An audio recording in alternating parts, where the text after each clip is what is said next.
여러분 안녕하세요. 자, 이제 우리가요, 물권 변동인데요.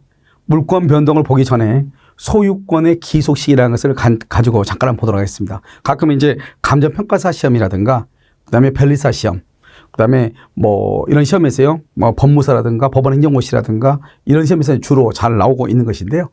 이제 보면 소유권이 언제 소유권이 발생하는가 이런 말이죠. 여기서 보면 건물이죠. 건물은 기둥하고 지붕하고 주벽 세 가지가 있어야 되죠. 그래서 이런 것들을 이제 갑이 이제 만들었단 말이죠. 그런데 이 기둥이나 지붕이나 주벽이 만들어지기 전에요, 을이 이것을 매수를 하죠. 그러면 어떻게 되죠? 그러면 만들기 전 그러면 그건 기초공사를 했다 이 말이잖아요. 이런 경우에 을이 이것을 매수해가지고 을이 이제 이것을 완공을 하죠. 그러면 갑하고 을 중에서 누가 소유자가 되느냐 이 말이에요. 이럴 때는요, 아직 건물의 구성 요건이 완성되기 전에 그런 거죠. 기초공사다 그런 거죠. 이런 경우는 매수인 을, 완성자가 원시 취득을 하는 거예요. 알겠죠? 그런데요, 이런 것들이요, 그래서 갑은 을에게 뭘 할 수 있죠? 대신 공사대금 상당의 부당이득 반환을 청구할 수 있죠. 그런데요, 이것이 이제요, 여기 병이죠. 그렇게 만들고 난 후에요, 병이 이걸 매수를 했죠. 그리고 병이 완공을 하죠. 그러면 갑과 병 사이에서 누가 소유자냐? 일단 기둥, 지붕, 주벽이 만들어지면 갑이 소유자죠. 그런데 이것을 지금 병한테 팔아먹었죠? 알겠죠? 그리고 만들어진 상태에서 팔았으니까 원시 취득하고 난 다음에 판 거단 말이죠. 그러니까 갑이 보존 등기하고 을에게 병한테 이전 등기를 하는 거예요. 그래서 갑이 보존 등기하고요, 그 다음에 병에게는 이전 등기를 하는 거예요. 그러니까 만들기 전에는 그래서 완성자가 소유자가 되고 만들고 난 후에는 갑이 원시 취득한다 이런 말이죠. 아시겠죠? 구별을 해야 되고요. 그다음 두 번째는요, 가공인데요. 이제 수급인이죠. 수급인이 비용과 노력, 이게 중요해요. 자신의 비용과 노력으로 건물을 건축하죠. 그럼 원칙적으로 재료주의 원칙에 의해서 재료를 누가 됐느냐? 그래서 수급인이 원시 취득을 하게 되는 거예요. 아시겠죠? 원칙적으로요. 그런데요, 예외적으로 도급인과 소비인 간의 합의에 의해서 소유권을 수급인에게 기속시키기로 합의를 하죠. 그럴 때는 도급인이 원시 취득을 하게 되죠. 여기서 중요한 것은 수급인 자기 자신 거니까 수급인은 도급인이 돈을 주지 않는다고 해서 유치권 행사할 수 없단 말이죠. 그런데 도급인 소유로 하기로 합의를 했죠. 그런 경우는 아무리 수급인의 비용으로 했다고 할지라도 그것은 도급인 소유가 되죠. 이런 경우는요, 도급인이 원시 취득이죠. 그럼 수급인은 공사대금을 청구할 수 있고 주지 않으면 유치권 행사할 수 있는 거예요. 그걸 두 개를 잘 봐야 되겠고요. 그 다음에 또 한 가지는 채무자가요, 채권자한테 땅을 사죠. 땅을 사서 건물을 건축을 해. 근데 채권자가 등기를 안 해주죠. 왜요? 잔금을 못 받았으니까 대지대금은요. 그럼 어떻게 한다? 채무자는 채권자한테, 매수인은요, 매도인한테 뭐라고 하냐? 이 건물의 건축 허가를 당신 이름으로 해줄 테니 미리 건축할 수 있도록 해달라 이렇게 해야죠. 그러니까 건축 허가는 채권자인 매도인 명의로 하고, 지금 매매대금을 가져가면 매도인 채권자예요. 우리가 아무 말 없이 그러면 채권자, 채무자 그러면 물건을 기준으로 하지만 내가 지금 얘기하잖아요. 매매대금으로 보면 매수인이 채무자고 매도인이 채권자죠. 그래서요, 우리가 채권자 명의로 건축 허가 명의를 받죠. 그런데 모든 비용을 들여서 완공을 시키는 것은 매수인인 채무자죠. 그러면 건축 허가가 누구 이름으로 되어 있느냐가 중요한 것이 아니고 건물을 누가 완성시켰느냐, 누가 비용을 들여서 완성시켰느냐. 그래서 채무자가 원시 취득한다 이 말이죠. 알겠죠? 그래서 채권자 명의를 받았다. 그래도 채무자가 원시 취득한다 이런 말이에요. 아시겠죠? 그래서 여기서는 이제 중요한 것은 누가 원시 취득인가 이게 중요하죠. 자, 이제 우리 물권 변동가 뭐죠? 아주 중요하죠. 지금부터는요. 자, 보면 부동산하고 동산의 물권 변동이 두 가지가 이렇게 있는 것이죠. 그래서 보면 186조죠. 자, 부동산 물권 변동 효력, 그래서 부동산이죠. 동산 아니에요. 부동산은 법률행위죠. 법률행위는 뭐죠? 단독, 계약, 합동행위를 법률행위라고 하죠. 특히 여기서는 우리가 단독행위로서 예약, 완결권을 행사하면 본계약이 성립하죠. 그 다음에 계약은 세 가지가 있어. 소유권 이전에 관한 계약은 세 가지. 매매, 교환, 증여 세 가지. 매매, 교환, 증여 세 가지만 뭐가 한다? 소유권이 이전이 되죠. 그래서 물권의 득, 취득이고 상실이고 변경 모두 다 득실 변경은 등기를 해야 효력이 생기는 거예요. 효력이 생긴다. 이것을 뭐란다? 효력 발생 요건이다. 이렇게 얘기하죠. 효력이 생긴다. 이 말이잖아요. 자, 이제 여기서 이제 보시면요. 우리가 부동산 물권은 먼저 물권적 합의가 있고 등기가 있어야 돼. 그런데 이 합의라는 것은 계약을 얘기하죠. 그래서 이것을 물권 계약이라고 얘기하는 거예요. 계약은 뭐다? 의사 표시가 있어야 돼. 계약은 법률행위고 법률행위는 의사 표시가 있어야 되잖아요. 그래서 물권 계약을 물권적 의사표시라고 얘기하는 거예요. 이 물권적 의사표시를 뭐라고 한다? 우리는 물권행위라고 얘기하고요. 이 물권행위를 뭘 얘기한다? 등기 서류 제공이죠. 무슨 말이냐? 우리가 이제 잔금 날짜에 매수인은 잔금을 들고 오고 매도인은 등기 서류를 가지고 오죠. 동시행위가 서로 교환을 하죠. 그럼 매도인이 매수인한테 잔금을 받으면서 등기 서류를 준 이유가 뭐예요? 그것은 이 건물이 이제 너 것이다 이 말이죠. 이 건물 너 가져 이 말이잖아요. 아시겠죠? 이거 너 거야 이 말이잖아요. 이해되셨죠? 그러니까 이 등기 서류를 줬다고 하는 것은 이제 소유권은 이 물건에 대한 소유권은 너 것이다 이 말이죠. 그래서 나는 물권을 넘겨줄게. 그것을 물권적 합의, 그걸 물권 계약, 그걸 물권적 의사표시, 그것을 물권 행위라고 한다 이 말이죠. 같은 말인데 알겠죠? 그러니까 이 말이 동일한 말이라는 것을 알고 그러면 이게 소유자가 되냐? 그렇잖아요. 우리나라는 반드시 등기가 있어야 돼. 등기가 있어야 소유권을 취득하는 거예요. 그러면 이게 그러면 물권적 합의는 뭐고 등기는 뭐냐 이 말이죠. 이 물권적 합의를 우리가 뭐란다? 물권 변동의 성립 요건이죠. 우리는 법률적인 성립 요건이 있고 효력 요건이 있잖아요. 그러면 등기를 뭐란다? 등기를 물권 변동의 효력 발생 요건이다. 또는요 또 하나의 성립 요건이다 이렇게 얘기하죠. 그래서 우리는 여기는 성립 요건이면 여기는 효력 요건으로 하는 것이 원칙이잖아요.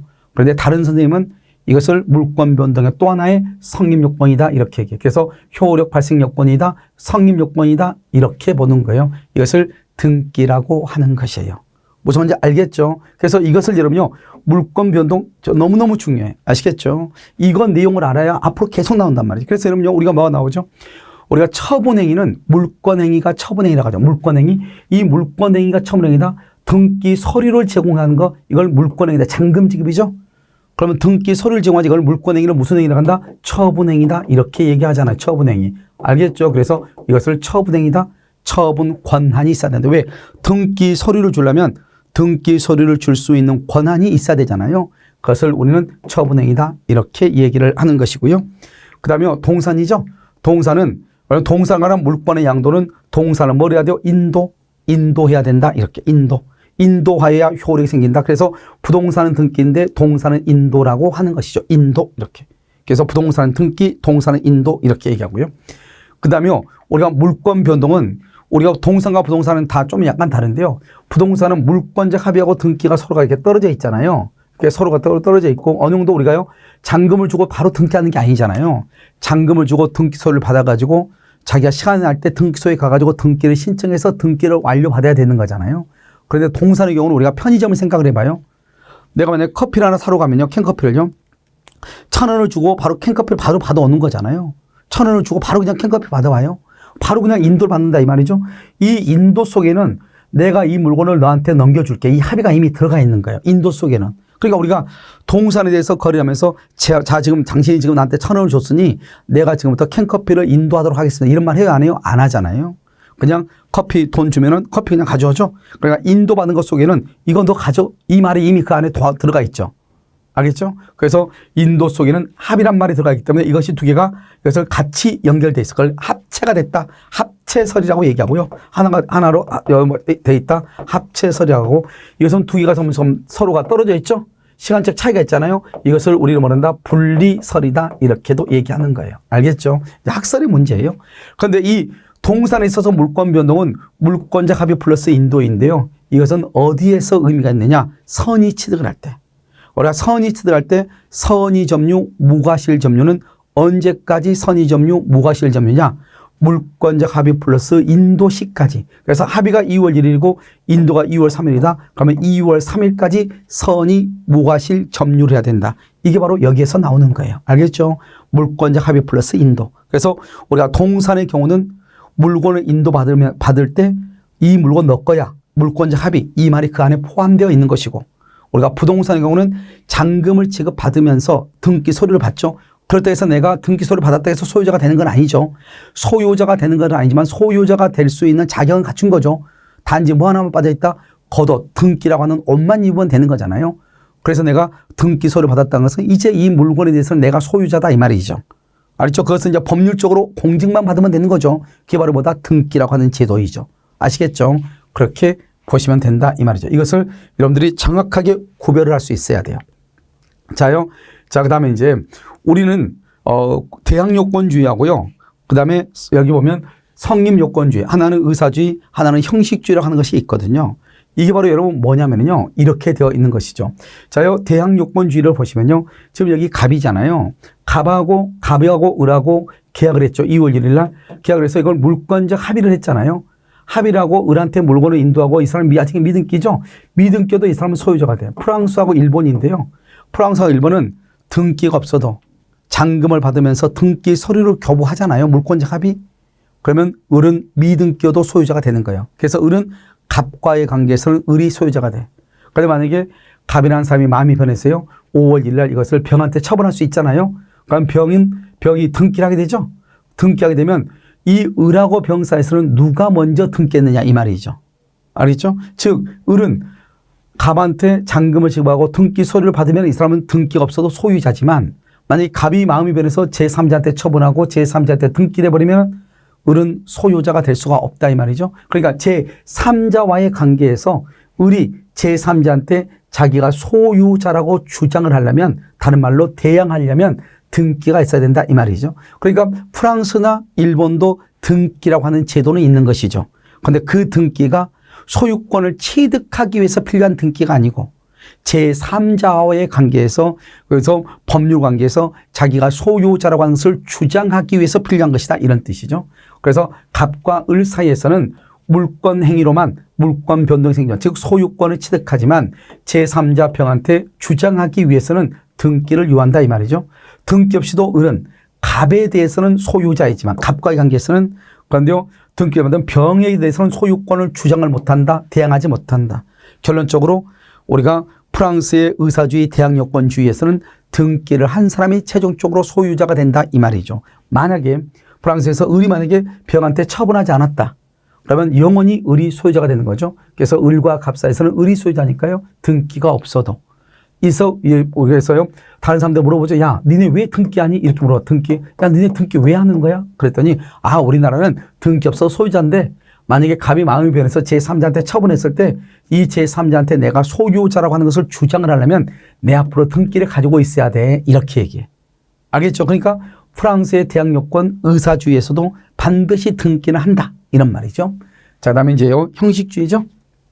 자, 성립요건주의 형식주의라는 것은 등기가 있어야 소유권이 성립한다. 이 말이죠. 우리는 소유자가 되려면 등기라고 하는 옷을 꼭 입어야 된다. 아무리 등기소를 받았어도 등기라고 하는 옷을 입지 않으면 소유자가 될 수 없다. 성립주의죠. 그래서 갑하고 을하고 물권적 합의를 하죠. 그 합의를 했다는 것은 뭐다? 잔금을 주고 등기 서류를 받았다 이 말이잖아요. 이 사람이 미등기죠. 그러면 이 사람은 더 이상 소유자가 아닌 거예요. 우리나라는 반드시 등기라고 하는 형식을 갖춰야 돼요. 그래서 등기가 없으면 을은 소유자가 아니다 이 말이에요. 아시겠죠? 그런데 갑이요 이중매매하죠. 마음이 변해서 병한테 처분했다 이 말이죠. 그럼 병이 등기를 가져가죠. 그럼 병이 무조건 병만 소유자가 돼. 여기 보면 우리가 의사주의에서는 갑하고 을 사이에서는 을이 소유자지만 을하고 병 사이에서는 등기를 경유받은 병이 소유자가 돼. 그러니까 결론적으로 최종적으로 병이 소유자가 된다 이 말이지만 우리나라는 갑하고 을 사이에서는 미등기면 이 사람은 소유자가 아닌 거예요. 알겠죠? 법률상 소유자가 아니다 이 말이죠. 그런데요, 이 갑하고 병한테 하죠. 그럼 병만 소유자, 병만 소유자가 돼. 등기를 받은 병만 소유자가 된다 이 말이죠. 즉 의사주의든 형식주의든 공시방법 등기는 갖추어야 그 사람이 최종적으로 물권자가 된다 이 말이죠. 그래서 우리나라는 독일과 더불어 성립요건주의예요. 형식주의란 말이죠. 그래서 우리나라는 뭐라고 얘기한다? 우리는 등기가 있어야 소유자가 된다. 왜? 형식주의니까 이렇게 얘기하는 거예요. 성립요건주의니까. 우리나라는 아무리 잔금을 100번, 200번을 줬다 하더라도 등기 서류를 100, 1000번을 받았다 하더라도 내 앞으로 등기가 되어 있지 않으면 나는 소유자로 인정을 받지 못하는 거예요. 무슨 말인지 알겠죠? 이게 바로 뭐가 똑같아요? 미등기 매수인의 법적 지위 한 번 했었잖아요. 이 사람이 미등기란 말이죠. 이 사람은 제3자와의 관계에서는 소유자로 인정을 못 받는 거예요. 알겠죠? 그것을 얘기한다. 여러분 그래서요. 어떻게 해야 돼요? 우리나라는 성립요건주의 형식주의다. 이거 말하면 되죠. 그 말은 무슨 말이냐? 등기가 있어야 소유권을 취득한다 이 말이죠.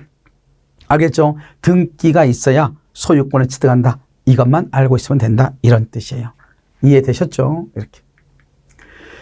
자요. 이거 이제 우리가 보면 왜 이걸 보냐면 먼저 이것은 여러분 민법 총칙에서 한번 봤어요. 우리가 청구권이냐 형성권이냐. 청구권은 소멸시효 권리고 그다음에 청구권은 이행 판결이고 등기해야 되고, 형성권은 재책기간이 걸리고, 그다음에 형성권에 의한 판결은 형성 판결이고 등기를 하지 않아도 된다. 이것을 우리가 한번 배웠단 말이죠. 그런데 이것을 여기서 다시 또 나오는 거예요. 왜냐하면 청구권이야 형성권이야 따라서 등기를 하느냐 안 하느냐가 달려 있거든요. 이게 아주 중요하죠. 여기 보면 형성권은 뭐죠? 일방적 의사표시죠. 청구랑 다르죠. 청구를 하게 되면 상대방이 이에 응해야 된다고 그랬죠.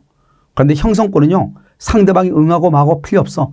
일방적으로 하는 거예요. 내가 만약에 갑이 을한테 사기를 당했죠. 그럼 내가 을한테 사기친 사람한테 나 취소해도 될까요? 물어볼 필요가 없다고. 그냥 일방적으로 을의 동의 받지 않고 일방적으로 나는 당신에게 기망을 당했어. 사기를 당했으니 이 계약을 취소합니다. 그러면 취소의 의사를 표시하게 되면 그날부로 바로 계약은 무효가 되는 거예요. 아시겠죠? 그래서 형성권이고 일방적 의사표시다 이 말이죠. 일방적이라는 말은 상대방의 동의를 받지 않고 의사를 표시하면 법률관계가 발생, 변경, 소멸을 해. 이것을 우리는 형성권이라고 그래. 그럼 형성권은 뭐냐? 상대방에 있는 단독행위들이 다 형성권이죠.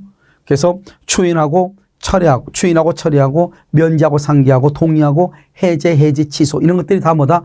형성권이란 말이죠. 이것은 일방적으로 하는 것이죠. 일방적. 상대방의 동의를 요하지 않는 것이죠. 그래서 이런 것들을 우리는 그렇게 하면 법률관계가 발생, 변경, 소멸하는데 발생에는 뭐가 있어요? 그래서 이건 형성권은 처벌행위죠. 일방적이라면 단독행위죠. 상대방의 동의를 요하지 않고요. 그 다음에 발생에는요. 예약 완결권. 예약 완결권이 바로 대표적인 형성권이죠. 예약 완결권 행사하면 본계약이 성립해. 여기서 본계약이 성립하죠. 본계약이요. 그래서 예약 완결권 행사하면은요. 그 다음에 매수죠. 그 다음에 변경은 뭐가 있어요? 무슨 분할, 무슨 증감, 무슨 소멸이라고 하는 것이 있죠. 그러니까 여기 보면 청구권이란 말이 있잖아요. 이 청구권이란 말 앞에 매수다, 분할이다, 증액이다, 감액이다, 소멸이란 말이 있다 이 말이죠. 그래서 매수, 분할, 증감, 소멸이란 말이 있죠. 그러면 우리는 이것을 뭐란다? 이건 말꼴이죠. 뒤에 말은 이렇게 청구권에 대해서 그걸 형식이라고 그래. 우리가 형식이 중요해요? 실질이 중요해요? 실질이 중요하죠? 청구란 말 앞에 매수, 분할, 증액, 감액, 소멸이란 말을 쓰면 이것을 우리는 실질적으로는 이것은 형성권이다 이 말이죠. 그러니까 형식은 여기 됐죠? 형식은 뒷꼬리는 청구권으로 되어 있지만 진짜는 이건 형성권이다 이 말이죠. 아시겠죠? 그래서 이걸 뭐다? 매수, 분할, 증감, 소멸 이렇게 했으면 이것을 형성권이다 이렇게 얘기하죠. 그래서 여러분요 우리 시험에 한번 나왔죠? 다음 중에서 법적 성질이 다른 것은 1번 지상물 매수 청구권, 2번 공유물 분할 청구권, 차임 증액 청구권, 지상권 소멸 청구권, 4, 5번 그래가지고 수급인의 저당권 설정 청구권. 알겠죠? 저당권 설정 등기 청구권이죠. 그러니까 이런 것들은 우리가요 매수 분할 증감 소멸이란 말이 있는 것을 알고 있냐 모르고 있냐 이 말이죠. 그래서 청구란 말 앞에 매수다. 생각해봐. 변경은 분할하면 한 개가 두 개로 나누어지잖아요. 증액하거나 감액하면 달라지잖아요. 그럼 분할이잖아요. 소멸은 소멸이고. 발생은요, 매수니까 발생하는 거잖아요. 그럼 매수 청구권, 청구 앞에 매수, 분할, 증감, 소멸. 다시 한번 암기할까요? 매수, 분할, 증감, 소멸. 이런 말이 있으면 이것을 뭐란다? 형성권이다. 지상물 매수 청구권, 부속물 매수 청구권, 공유물 분할, 합유물 분할, 지료 증액, 지료 감액, 차임 증액, 차임 감액, 전세금 증액, 전세금 감액, 지상권 소멸, 전세권 소멸, 지역권 소멸. 알겠죠? 그래서 이런 것들 앞에는 무슨 말이 중요하지 않고 청구란 말 앞에 매수, 분할, 증감, 소멸이란 말이 있으면 형성권이다 이런 말이에요. 알겠죠? 자, 그러면 이제 형성권하고 청구권하고 그러면 어떤 것이 차이가 있느냐? 먼저 청구권을 보면 청구권은 소멸시효에 걸리는 거예요. 알겠죠? 소멸시효는요 당사자가 증명을 해야 돼. 알죠? 소멸시효가 완성됐는지 안 됐는지. 그래서 그 다음에 보통 아무 말이 없으면 10년이고요. 그 다음에 청구권에 관한 판결을 이행 판결이라고 그래. 그래서 그건 등기를 해야지 물권 변동이 일어나. 그래서 여기 봐봐요. 소유권 이전 등기 청구권이죠. 청구권 앞에 무슨 말이 있어요? 등기란 말이 있죠. 청구권 앞에 매수, 분할, 증감, 소멸이란 말이 있으면 형성권인데 그런 말이 없죠. 없으면 그냥 청구권인 거예요. 청구권에 관한 소송을 뭐라 한다? 그것을 이행 판결이라고 하는 거예요. 자, 그 다음에 또요. 소유권 이전 등기 청구 소송이고요. 소유권 이전을 명하는 판결이고요. 소유권 이전에 관한 화해 조소 또는요 조정이라든가 조정. 알겠죠? 그래서 여기 중요한 것은 소유권 이전이 됐죠? 앞으로 여러분요, 소유권 이전이란 말이 나오면서 뒤에가 뭐 판결이든 조정이든 이런 말이 나오면 그건 무조건 그것은 이행 판결로서 등기를 해야 돼. 그러니까 소유권 이전에 관한 화해, 소유권 이전에 관한 조정, 소유권 이전에 관한 판결, 무조건 소유권 이전이라는 말이 나오잖아요. 무조건 등기해야 돼. 무조건 등기해야 돼. 확인 판결도 등기해야 돼. 확인 판결. 그래서 이행 판결과 확인 판결은 등기해야 돼. 확인 판결은 내가 소유자임을 확인해 달라. 이런 거잖아요. 내가 저 공유물에 대해서 공유자임을 확인해 달라. 이걸 확인 판결이라고 그래요. 알겠죠? 그래서 이런 것들은 반드시 등기해야 돼. 등기. 알겠죠? 그러니까 소유권 이전. 그 말이 나오면 무조건 등기를 해야 돼. 됐죠? 자, 그 다음에 형성권은 똑같은데 청구권은 소멸시효 걸린다고 그래. 형성권은 제척기한에 걸린다고 그래. 그래서 우리가 취소권은 형성권이잖아요. 취소권은 계약을 한 날로부터 10년, 알겠죠? 법률이 한 날부터 10년, 어떠한 사실을 성년이 된 날로부터 3년 이 말이잖아요. 3년과 10년은 제척기간이다 이렇게 얘기해. 왜? 그것은 형성권이니까. 그걸 소멸시효에 걸린다 그렇게 하지 않는다고. 알겠죠? 청구권의 경우는 소멸시효, 형성권의 경우는 제척기간 이렇게 얘기하는 거예요. 됐죠? 그러면 법관이 직권으로 조사하고요. 이게 이제 형성권하고 청구권하고 다른 점이죠. 그래서 합의가 없으면 몇 년이다? 10년이다. 이렇게 10년 이렇게 되는 거죠. 자, 그다음에 이번은요. 형성 판결이죠.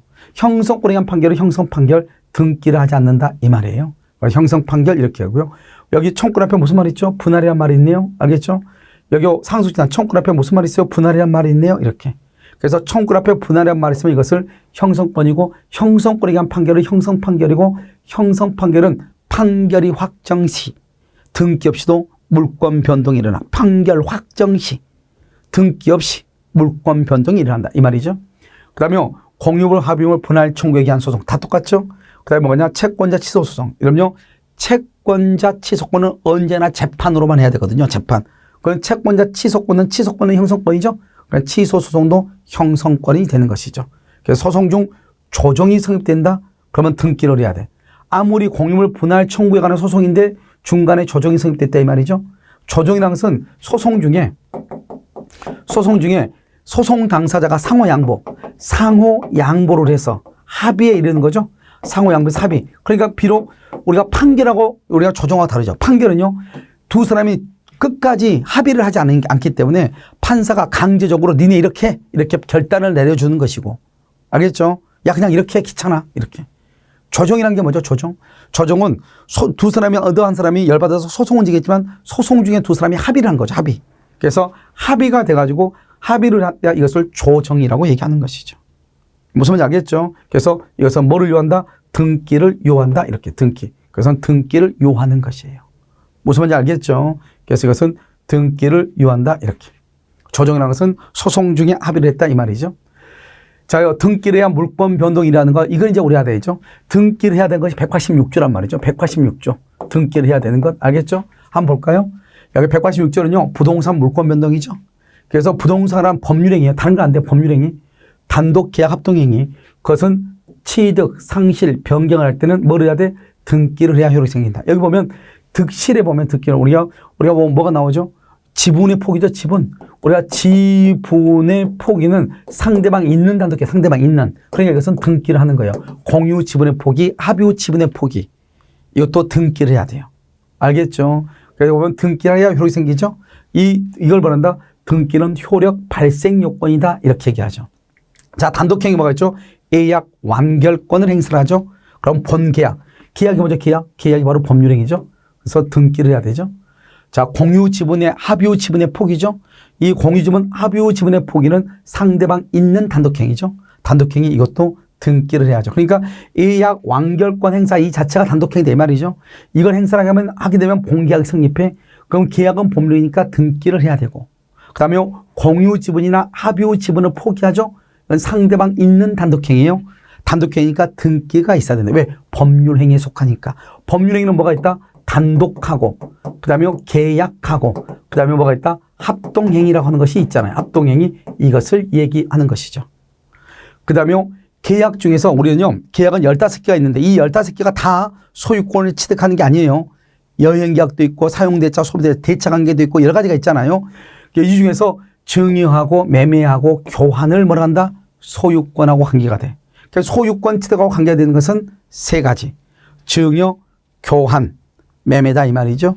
그래서 우리는 증여도 계약이고 다 계약이잖아요. 그런데 우리가 보통 계약이란 말을 쓰지 않고 증여, 매매, 교환이라고 말을 써. 그래도 여러분 이것은 계약으로서 법률행위니까 등기를 해야 된다 이렇게 알아야 되고, 특히 이 계약을 권한다. 계약을 여러분 우리 것을 채권행위라고 하죠. 채권행위, 다른 말로 이것을 의무부담행위다 이렇게도 표현을 하고, 그러니까 한꺼번에 우리가 민법 총칙에 배웠던 것하고 자꾸 연관시켜서 봐야 되는 것이죠. 그 다음에 판결이죠. 이때 판결은 무슨 판결이다? 이행 판결하고 형성 판결, 뭐죠? 확인 판결이죠. 그 다음에 소유권 이전이란 말이 나오면 무조건 다 이것은 등기를 해야 된다고 그랬죠. 이행 판결, 확인 판결 이렇게. 그 다음에 소송 중 조정이 성립됐다. 아무리 형성 판결이 날이지기 전이라고 할지라도 공유물 분할 청구권이죠. 이런 경우 조정이 성립되면 된다 이 말이죠. 4번 부동산 점유취득시효죠. 우리가 점유취득시효는 법률의 규정 245조 법률의 규정에 의한 것임에도 불구하고 이걸 법정 채권이에요. 점유취득시효가 완성되면 여기서 등기 청구권이 나와. 이 등기 청구권은 법에 의해서 나와. 245조. 그래서 이것을 법정 채권이라고 하는 거예요. 이 법정 채권임에도 불구하고, 즉 이것은 점유취득시효는 등기를 하게 되면 기산일의 소급에서 원시 취득하거든요. 그럼 원시 취득하면 원칙적으로 보존 등기를 하는 게 원칙인데요.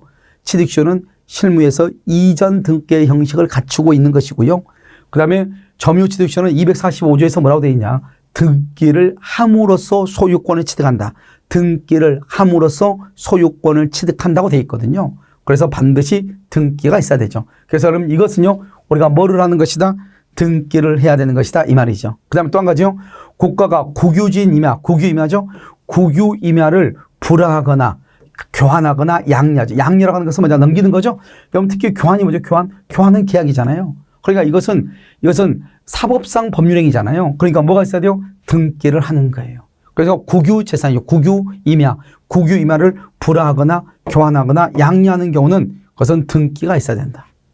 무슨 말이죠? 뭐가 있어야 된다? 등기가 있어야 된다. 이 말이에요. 됐죠? 자, 6번은요. 우리가 그러면 귀속재산 처리법이 이걸 알아야 돼. 귀속재산 처리법에서 귀속재산이죠. 그 귀속재산을 매각했다. 그럼 매각하면 어떻게 하죠? 그 매각을 한 경우는 나중에 매각대금을 완납하죠. 완납. 매각대금, 매수대금을 완납하잖아요. 그러면 등기 없이 소유권을 취득해. 그러니까 여기서는 등기 없이가 여기서는 187조이고 귀속재산인 경우는 먼저 매수대금, 매각대금으로 완납하면은 등기 없이. 그런데 국유임야의 경우는 이것은 불허받았다는 것은 내가 샀다는 거잖아요. 그 다음에 교환했다는 거잖아요. 이런 경우는 다 계약의 성질이기 때문에 등기를 해야 돼. 이 두 가지는 반드시 비교해야 돼. 귀속재산은 등기 없이, 국유임야는 등기를 해야 된다. 아시겠죠? 이것은 우리가 186조에 관한 것이죠. 알겠죠? 186조 이렇게 얘기하는 것이고요. 자, 그다음 법률의 규정이라고 되어 있나요? 법률 규정 등기를 요하지 아니하는 부동산 물권 취득이라고 되어 있네요. 자, 보시면 여기 상속, 공용징수, 판결 경매죠. 상속, 공용징수. 그다음에 이때 판결은 뭐냐면 형성 판결이에요. 경매나 공매, 기타 법률의 규정이죠. 이걸 법정이라죠. 법정 지상권, 법정 저당권, 법정. 이 부동산의 취득할 때는 일단 등기를 안 해. 취득은 등기를 하지 않는다. 취득할 때만. 그런데 이걸 뭐를 하려면 처분. 등기하지 않으면 처분을 못해. 처분. 이때 처분이라는 것은 변경이나 소멸도 다 포함해. 이걸 하려면 등기를 해야 돼. 등기를 하지 않으면 처분을 못해요. 알겠죠? 처분을. 만약에 등기 없이 처분하면 어떻게 하죠? 등기 없이 처분하면은 그것은 소유권을 취득 못해요. 단지 두 사람 간의 계약 자체는 인정되지만 소유권을 취득 못해. 즉 관습상 법정지상권이죠. 봐봐. 관습법상 법정지상권의 취득이죠. 법정이죠. 여기를 법정이죠. 등기한다 안 한다? 등기를 하지 않죠. 취득할 때는 등기를 하지 않지만 이것을 뭘 하려면 처분하려면 먼저 자기 앞으로 뭐를 해야 돼? 지상권 취득에 등기를 하고 그 다음에 무슨 등기 해야 돼? 지상권 이전 등기를 해야 돼. 무슨 등기로? 부기 등기로. 그 다음에 등기 없이 처분하죠. 왜냐면 등기 없이 처분했잖아. 등기 없이 처분하면 어떻게 될 것인가? 알겠죠? 여기선 처분의 상대방 물권, 소유권을 취득 못해요. 지상권을 취득하지 못해요. 단지 채권적으로 뭐죠? 계약이죠. 계약은 인정된다 이 말이에요. 계약은. 그래서 지상권 설정의 합의, 그러면 지상권 설정 계약이죠. 계약 자체를 인정하지만 우리가 지상권을 취득하려면 등기가 있어야 되잖아요. 등기가 없으니까 지상권자로 인정을 못 받는다. 하지만 계약 자체는 인정하겠다. 그러니까 꼭 등기하라 이 말이죠. 꼭 등기하라. 알겠죠? 자, 예외적으로 뭐가 있다? 미등기 부동산의 양수인이 양도인과 합해서, 양도인 누구죠? 신축자죠? 신축자와 합해서 양수인 명의로 보존 느끼죠? 양수인 명의로 보존 느끼죠? 이것을 뭐라 한다? 이것을 뭐라고 얘기해요?